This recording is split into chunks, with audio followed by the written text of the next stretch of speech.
Hello friends, welcome to T one academy. I'm Sudheer Kumar. Friends, T one అకాడమీలో daily current affairs అనేది daily publish చేస్తున్నాం కదా. దాంట్లో భాగంగా మనం 4th ఫిబ్రవరికి సంబంధించిన కరెంట్ అఫైర్స్ అనేది చూద్దాము. సో న్యూస్లో ఉన్నటువంటి ఇంపార్టెంట్ న్యూస్ ఆర్టికల్స్లో నుంచి కాంపిటేటివ్ ఎగ్జామ్స్కి సంబంధించిన కరెంట్ అఫైర్స్ని మనం డీటెయిల్గా డిస్కస్ చేయబోతున్నాము. సో ఈరోజు ఉన్నటువంటి మెయిన్ ఇంపార్టెంట్ కరెంట్ అఫైర్స్ ఏంటంటే వరల్డ్ క్యాన్సర్ డే, అలాగే makhana board 13th edition Ekuverin military exercises, అలాగే పిఎం జాన్మన్ స్కీమ్ అనేది కూడా న్యూస్లో ఉందండి. జికా వైరస్ అనేది కూడా న్యూస్లో ఉంది. Uniform civil code, prime minister Dhan ధాన్య కృషి యోజన. మనకి ఇందులో కొన్ని ఆర్టికల్స్ అనేవి ఆల్రెడీ మనకు తెలుసు. లైక్ పిఎం జాన్మన్ స్కీమ్ అనేది ఆల్రెడీ తెలుసు, జికా వైరస్ గురించి మనకు ఆల్రెడీ తెలుసు. ప్లస్ రీసెంట్గా న్యూస్లో ఉన్న టాపిక్స్ పైనే మనకు స్టాటిక్ పోర్షన్స్ నుంచి కూడా క్వశ్చన్స్ రావడం జరుగుతుంది. అందుకని చెప్పేసి సో ఏదైతే ఇంపార్టెంట్ ఉంటాయో కాంపిటేటివ్ ఎగ్జామ్స్కి ఏవైతే ఇంపార్టెంట్ ఉంటాయో వాటిని డైలీ డిస్కస్ చేయబోతున్నాం. ఓకే, ఫస్ట్ టాపిక్ వచ్చేసి వరల్డ్ క్యాన్సర్ డే 2025. ఓకే, ఇది మనకి ఎవ్రీ ఇయర్ February 4th మనము ఈ వరల్డ్ క్యాన్సర్ డేని సెలబ్రేట్ చేసుకుంటున్నామండి. సో మెయిన్గా ఇలాంటి డేస్ వచ్చినప్పుడు ఏ ఆర్గనైజేషన్ ఇలాంటి డేస్ని సెలబ్రేట్ చేస్తుంది, అలాగే ఆ ఇయర్ థీమ్ ఏంటి, ఎప్పటి నుంచి ఈ ఇయర్ని సెలబ్రేట్ చేస్తున్నారు అనేటి ఈ 3 పాయింట్స్ గుర్తుపెట్టుకోవాలండి. క్వశ్చన్స్ కొన్నిసార్లు డైరెక్ట్గా వరల్డ్ క్యాన్సర్ డే ఎప్పుడు సెలబ్రేట్ చేసుకుంటున్నారు అని అడగకుండా మెయిన్గా స్టేట్మెంట్ ఓరియంటెడ్లో అడిగే ఛాన్సెస్ ఉంటాయన్నమాట. మనందరికీ తెలిసిందే, ఆల్రెడీ ప్రీవియస్ ఎగ్జామ్స్లో క్వశ్చన్స్ని టఫ్ చేయడం కోసం అని చెప్పేసి స్టేట్మెంట్ ఓరియంటెడ్లో అడిగారు కూడా. So every year February 4th world cancer డేని సెలబ్రేట్ చేసుకోవడం జరుగుతుంది. ఈ ఇయర్ థీము 2025 యొక్క థీమ్ ఏంటి అంటే యునైటెడ్ బై యూనిక్ అనేది ఈ year world cancer day theme అన్నమాట. సో ఇది దేన్ని ఎంఫసైజ్ చేస్తుంది? People centred care. అంటే మనకి ఆల్రెడీ యాక్చువల్లీ ఇన్ని రోజుల వరకు ఏముండే, క్యాన్సర్ కంటే ముందు HIV AIDS గురించి అవేర్నెస్ ఎక్కువ క్రియేట్ చేశారు. ఇప్పుడున్నటువంటి ప్రజెంట్ టైంలో మనకి ఎక్కువగా క్యాన్సర్ కేసెస్ అనేవి ఎక్కువగా జరుగుతున్నాయి. ఈవెన్ మనకి 24-25 అంటే లాస్ట్ ఇయర్ బడ్జెట్లో కూడా నిర్మలా సీతారామన్ గారు సర్వైకల్ క్యాన్సర్ గురించి కూడా బడ్జెట్లో మెన్షన్ చేయడం జరిగింది ఎస్పెషల్గా. సో మనకి అంటే క్యాన్సర్ యొక్క అవేర్నెస్ క్రియేట్ చేయడం కోసం అని చెప్పేసి ఈ వరల్డ్ క్యాన్సర్ డేని ఎవ్రీ ఇయర్ సెలబ్రేట్ చేస్తున్నారు. దీన్ని మెయిన్గా అవేర్నెస్ క్రియేట్ చేయడం కోసం, ఎంపసైజింగ్ ఎర్లీ డిటెక్షన్. అంటే ఒకవేళ క్యాన్సర్ లక్షణాలు కనుక ఉన్నట్లయితే ముందే కనుక్కునే విధంగా, అంటే తెలుసుకోవడం కోసం అని చెప్పేసి ఈ ప్రోగ్రామ్ని తీసుకురావడం జరిగిందన్నమాట. Encouraging global action against cancer through collaboration. అంటే డిఫరెంట్ ఆర్గనైజేషన్స్ అన్నిటిని కూడా ఏకం చేసి ఈ వరల్డ్ ఏదైతే క్యాన్సర్ ఉందో ఆ క్యాన్సర్కి ట్రీట్మెంట్స్ కానీ అలాగే అడ్వాన్స్డ్ టెక్నాలజీస్ని ఫైండ్ అవుట్ చేయడం కోసం అని చెప్పేసి కూడా ఇది ఎంపసైజ్ చేస్తుంది. అలాగే advocating for better healthcare policies, research funding and support services. So this is the main intention for the World Cancer Day. ప్రజెంట్గా HIV AIDS అదర్ మరణాల కంటే ఎక్కువగా ఈ క్యాన్సర్ రిలేటెడ్ కేసెసే ఎక్కువగా ఉన్నాయి. ప్రజలు ఎక్కువగా ఈ క్యాన్సర్ కారకాలకు సంబంధించి ఎక్కువగా బారిన పడుతున్నారు. ఓకే, నెక్స్ట్ కరెంట్ అఫైర్ కనుక చూసుకున్నట్లయితే మకానా బోర్డ్ అనేది మనకి న్యూస్లో ఉందండి. ఈ మకానా బోర్డ్ అనేది ఏంటి? యాక్చువల్గా పూల్ మకానా అంటారు కదా, అది ఎక్కడి నుంచి వస్తుంది? లోటస్ తామర గింజలు ఉంటాయి కదా, లోటస్ సీడ్స్ ఏవైతే ఉంటాయో వాటినే మనకి మకానా అంటారన్నమాట. ఇది బీహార్లో ఎక్కువగా పండించడం జరుగుతుంది. మనకి రీసెంట్గా టర్మరిక్ బోర్డ్ ఏ విధంగా అయితే వచ్చిందో అదేవిధంగా నిర్మలా సీతారామన్ గారు ఇది మకానా బోర్డు అనేది ఏర్పాటు చేస్తున్నామని రీసెంట్గా February 1st ప్రవేశపెట్టినటువంటి బడ్జెట్లో అనౌన్స్ చేయడం జరిగిందనమాట. సో క్వశ్చన్స్ ఏ విధంగా, makhana board recently scene in news. అంటే ఇటీవల కాలంలో మకానా బోర్డు అనేది వార్తల్లో నిలిచింది. దానికి సంబంధించి కింది అంశాలను పరిశీలించండి అని కూడా అడిగే ఛాన్సెస్ ఉంటాయి. సో మకానా బోర్డు అనేది ఎక్కడ ఏర్పాటు చేయబోతున్నారండి? బీహార్లో ఏర్పాటు చేయబోతున్నారనమాట. సో దీంట్లో మెయిన్గా మకానా డెవలప్మెంట్కి అలాగే మకానా ఇండస్ట్రీ గ్రోత్కి దోహదం చేయడం కోసం అని చెప్పేసి ఈ మకానా బోర్డును అనౌన్స్ చేయడం జరిగింది. మెయిన్గా ఈ మకానా అంటే తామర గింజల యొక్క ఇవి ఏవైతే ఉంటాయో వీటి యొక్క ఇంపార్టెన్స్ ఏంటి అంటే దీంట్లో హై రిచ్ కాల్షియం అనేది ఉంటుంది. సో దానివల్ల ఎముకలకి ఎక్కువగా శక్తిని ఇస్తాయన్నమాట. సో అందుకని చెప్పేసి డాక్టర్స్ కూడా ఎక్కువగా ప్రజెంట్ టైంలో ఎవరైతే కాల్షియం డెఫిషియన్సీతో ఉంటున్నారో వాళ్ళకి మకానా ఫుడ్ తినమని చెప్పేసి అంటున్నారు, ఎక్కువగా మకానాస్ తినమని చెప్తున్నారు. Okay, this is all about makhana board. అలాగే రీసెంట్గా బడ్జెట్ టైంలో కూడా ఫుడ్ ఇన్స్టిట్యూట్ ఇన్ బీహార్ అనేది కూడా ఫుడ్ ఇన్స్టిట్యూట్ని ఏర్పాటు చేస్తున్నాము బీహార్లో అని అనౌన్స్ చేయడం జరిగింది. ఈ ఫుడ్ ఇన్స్టిట్యూట్లో ఏం చేయబోతున్నారంటే new food institute aimed at promoting research, innovation and skill development about the food processing sector. మనకి ఫుడ్ ప్రాసెసింగ్ సెక్టార్ అనేది మెయిన్గా ఇప్పుడున్నటువంటి సన్ రైజ్ సెక్టార్ అన్నమాట. సన్ రైజ్ సెక్టార్ అంటే ఎకనామిక్ గ్రోత్లో అది ముందంజలో ఉందని అర్థము. సో ఈ ఫుడ్ ప్రాసెసింగ్ ఇండస్ట్రీస్ని డెవలప్ చేయడం కోసం అని చెప్పేసి అడ్వాన్స్డ్ టెక్నాలజీస్ రీసెర్చ్ ఓరియంటెడ్లో తీసుకురావడం కోసం అని చెప్పేసి ఒక ఇన్స్టిట్యూట్ అనేది కావాలి. సో అందుకని చెప్పేసి ఫుడ్ ఇన్స్టిట్యూట్ని ఎక్కడ అనౌన్స్ చేశారండి? బీహార్లో. ఎప్పుడు? రీసెంట్గా బడ్జెట్లో అనౌన్స్ చేశారన్నమాట. Okay, this is all about makhana board and food institute. Okay, next current affairs కనుక చూసుకున్నట్లయితే 13th edition Ekuverin military exercise అనేది న్యూస్లో ఉంది అండి.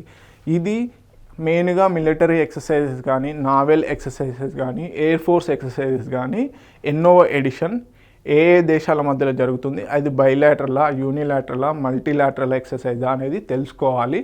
అండ్ ఏ కాంబాట్ ఫోర్సెస్ మధ్యలో ఈ ఎక్సర్సైజెస్ అనేది జరుగుతున్నాయి అనేది చాలా ఇంపార్టెంట్ అనమాట.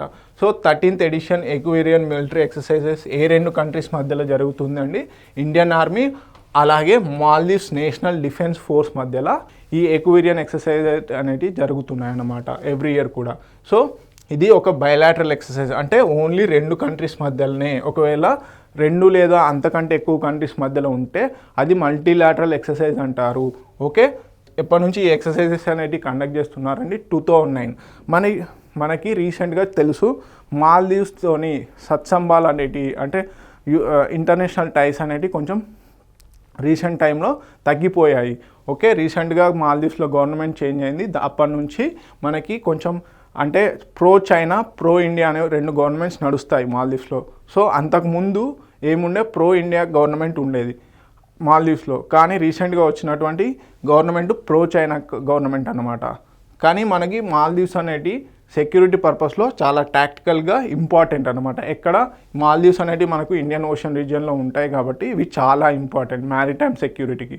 అందుకని చెప్పేసి ఈ ఎక్సర్సైజ్ అనేవి కంటిన్యూస్గా మాల్దీవ్స్లో చేస్తూ ఉంటున్నారు. ఓకే, ఇది 14 days ట్రైనింగ్ ఎక్సర్సైజ్ అనమాట with tactical drills and staff skills talks. Okay, మనకి రీసెంట్గా మాల్దీవ్స్తోనే ఏమేమి ఇష్యూస్ ఉన్నాయో, ఇలాంటి ఎక్సర్సైజెస్ కానీ ఇలాంటి ఇంటర్నేషనల్ రిలేషన్స్ ఉన్నప్పుడు దాని ప్రీవియస్ ఏమైతే ఉన్నాయో అవి కూడా చూసుకోవాలి. ఎందుకంటే స్టాటిక్ పోర్షన్ నుంచి కరెంట్ అఫైర్స్కి రిలవెంట్గా క్వశ్చన్స్ అడుగుతున్నాడు.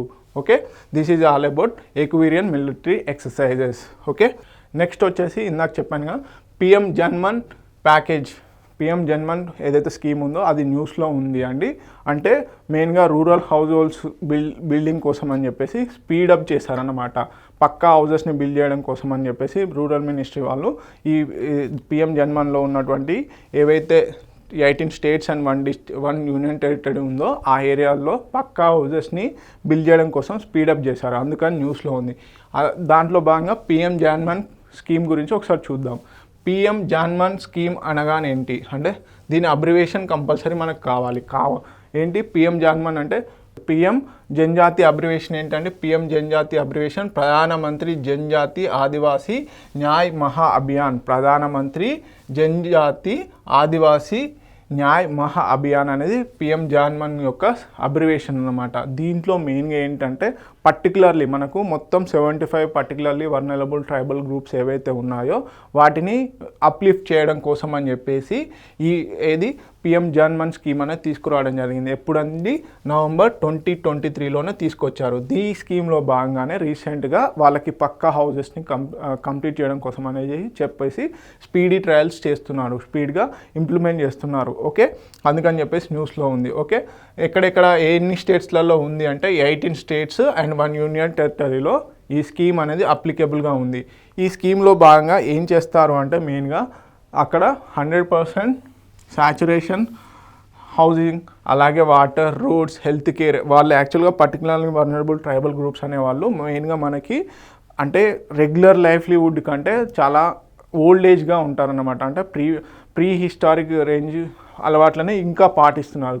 వాళ్ళని అప్లిఫ్ట్ చేయడం కోసం అని చెప్పేసి ఈ జన్మన్ స్కీమ్ అనేది ఇంప్లిమెంట్ చేయడం జరిగింది. ఓకే, దీంట్లో భాగంగా 75 పర్టికులర్ని వనరబుల్ ట్రైబల్ గ్రూప్స్ని కాన్సన్ట్రేట్ చేస్తున్నారు. అలాగే 24,000 crores వరకు అమౌంట్ అనేది అలొకేట్ చేయడం జరిగింది. 7 lakh ఈ స్కీమ్ వల్ల 7 లక్షల హౌస్ హోల్డ్స్ 7 లక్షల పర్టికులర్లీ వనరబుల్ ట్రైబల్ గ్రూప్స్ ఫ్యామిలీస్కి బెనిఫిట్ అవుతుంది. అలాగే 28 lakhs of population particularly vulnerable tribal గ్రూప్స్కి హెల్ప్ అవుతుంది అనమాట.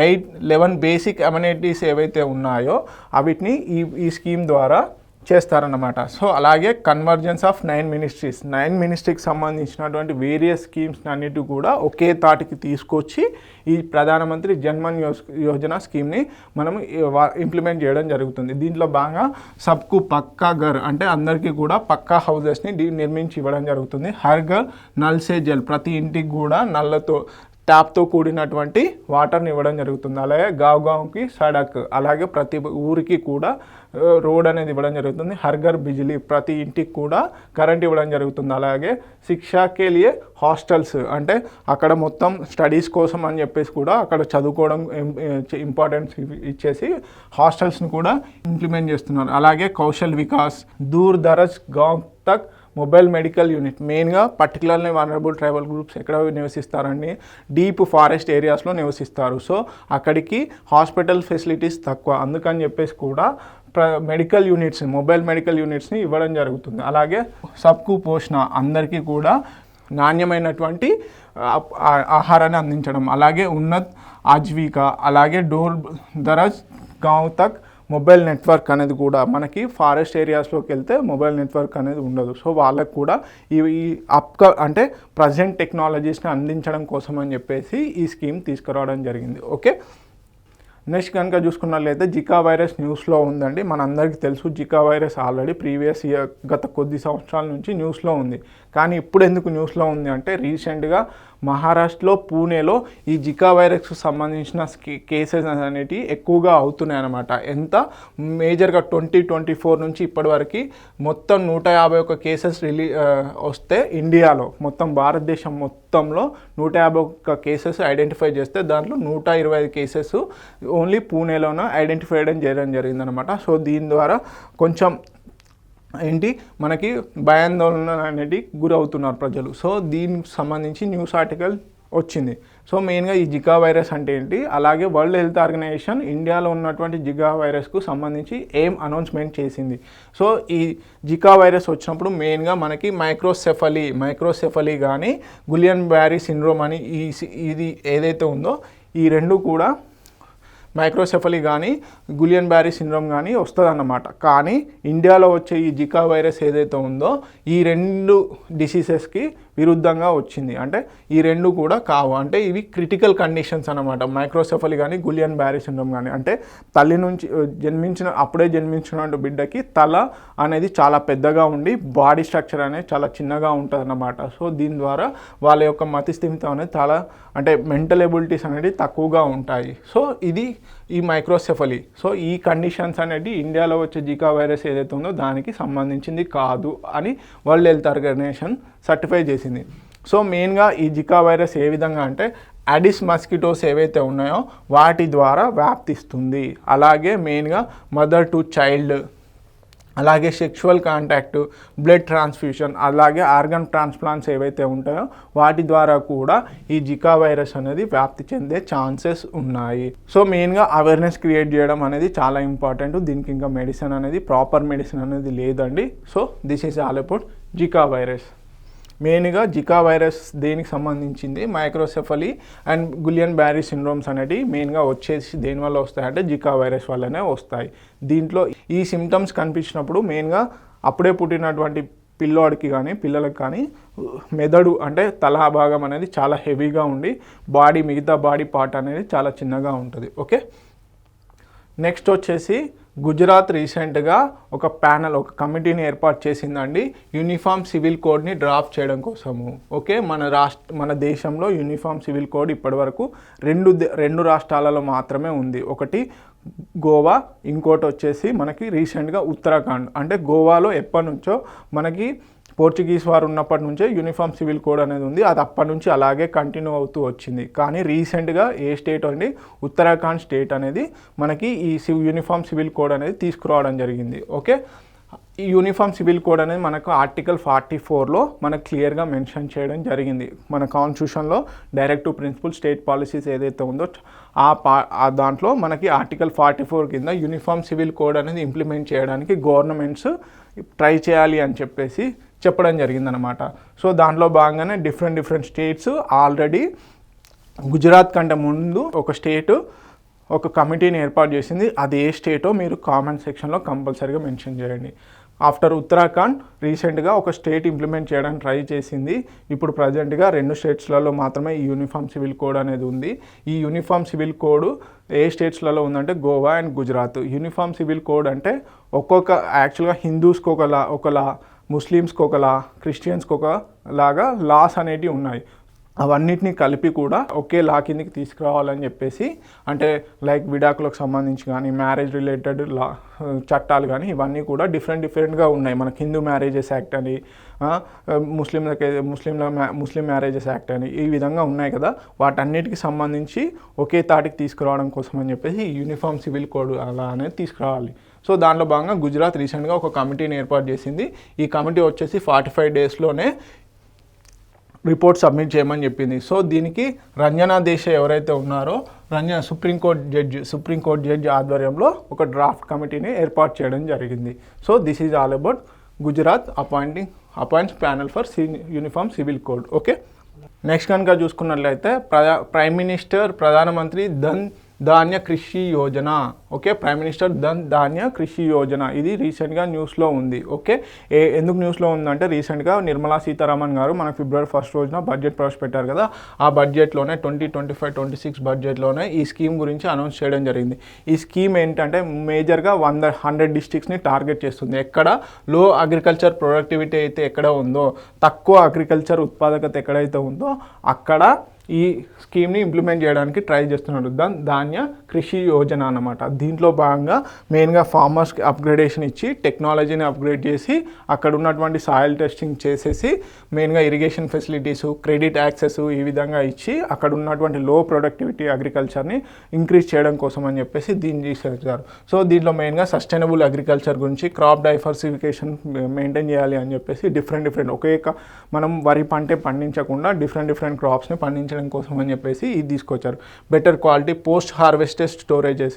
మెయిన్గా ఇండియాలో పోస్ట్ హార్వెస్టెడ్ లాసెస్ అంటే పంట పండించిన తర్వాత గోదాంకి చేరే లోపు కానీ స్టోరేజ్ ఫెసిలిటీస్ అనేవి ప్రాపర్గా లేవు. అలాంటి లాసెస్ని అరికట్టడం కోసం అని చెప్పేసి కూడా ఈ ధాన్య కృషి యోజన అనేది పనికి వస్తుంది. ఇది మెయిన్గా ఎక్కడైతే లో అగ్రికల్చర్ ప్రొడక్టివిటీ ఉంటుందో ఆ డిస్ట్రిక్ట్స్లలో ఇంప్లిమెంట్ చేయడం కోసమని ఈ స్కీమ్ని తీసుకురావడం జరిగిందనమాట. Okay, so this is all about today's current affairs అండి. అలాగే ఒక క్వశ్చన్ చూద్దాం, static question. Consider the following statements regarding GDP and GNP అంటున్నారు. కింద ఇచ్చినటువంటి స్టేట్మెంట్స్ గమనించి అండి ఒకసారి. GDP is the value added by all the firms in the economy. Okay, GNP is the economy earned by countries residents and non residents both. Select the correct answer using the code given below. Okay, ఇది మీకు homework type అండి. మీరు ఈ question చదివి అర్థం చేసుకొని ఇక్కడ ఉన్నటువంటి ఆప్షన్స్ను కరెక్ట్గా కామెంట్ సెక్షన్లో పెట్టండి. ఓకేనా, ఏది కరెక్ట్ ఆన్సరో కామెంట్ సెక్షన్లో పెట్టండి. Okay, this is all about today's current affairs అండి. Please follow T1 academy in telegram also. మేము ఫ్రీ కంటెంట్ అనేది ప్రొవైడ్ చేయడం జరుగుతుంది. మీ నుంచి మేము ఎక్స్పెక్ట్ చేసేది ఒకటే అండి, మీ ఫ్రెండ్స్కి మీ ఎవరైతే ప్రిపేర్ అవుతున్నారో వాళ్ళందరికీ కూడా ఈ ఛానల్ గురించి అవేర్నెస్ తీసుకురండి. Thank you so much.